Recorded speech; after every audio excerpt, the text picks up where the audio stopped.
Hi, it's Dr. Ray here, and I want to share a hidden enemy that I mostly experience with men I work with.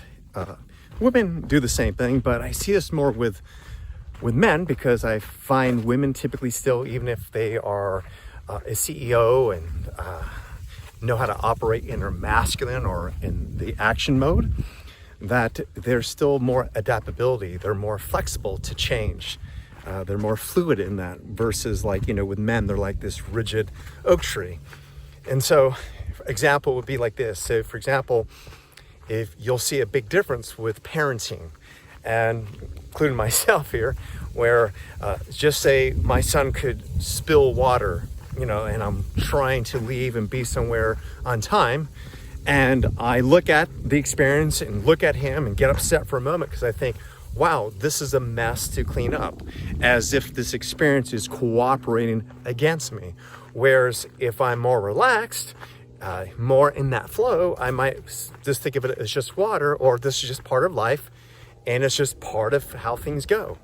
In other words, that more and often I notice that when people are very much like perfectionists and say the masculine, and when I use those words, feminine, masculine, I'm not talking about gender roles or typically what maybe you've come to know about it. I'm talking about from neutral perspectives from say Chinese medicine, Tantra, and other philosophies where it is just basically the flow of giving and receiving. It's being, having direction, but also being flexible. It's the yin and yang, it's the sun and the moon. It's pretty much how all things come together and create life. And when people are more than often operating more in that kind of very perfectionist mode, they stress themselves out. It ages them.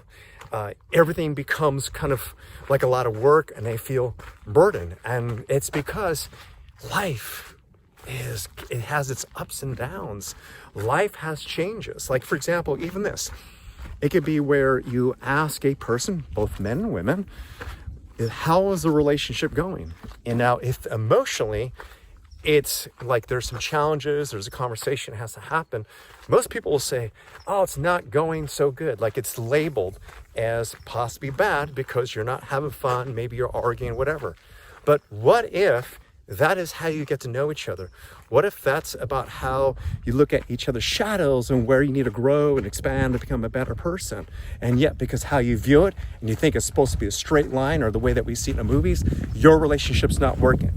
That there's something wrong and therefore you're not able to enjoy yourself because you're thinking, wait a minute, we're having some arguments, we're having disagreements, we're having different points of view. And yet, that's all the amazing ingredients that you need to have in a relationship. And whether or not you need to improve the communication, whether or not there's something to learn or grow from, it's just that should be part of it. Just like a messiness should be part of life. Just like cleaning up a mess should be part of life. Just like change should be part of life. I mean, have you noticed people who are overly rigid, conservative? It's like they don't ever seem happy. And it's because they're not in the flow. They're not being nourished by life. It's as if they're thinking that they're only going to experience joy by finish the race, or enjoying life when it's all perfect, or enjoying life when they get that one email sent out and that moment never arrives. And therefore you'll see that person maybe depressed, stressed, never happy, nothing's ever good enough. And it's not because those things outside there are not working, is that what's happening inside the inner dialogue is saying, it's still not good enough. I'm not there yet, and so forth. And that is a secret killer of so many things, meaning that it is a part that really breaks down people and they're just not aware of. So I hope this helps and makes sense to you, and would love your feedback and what you think about it. And please leave your comments of anything else you'd like me maybe share about. Have an amazing day. Thank you.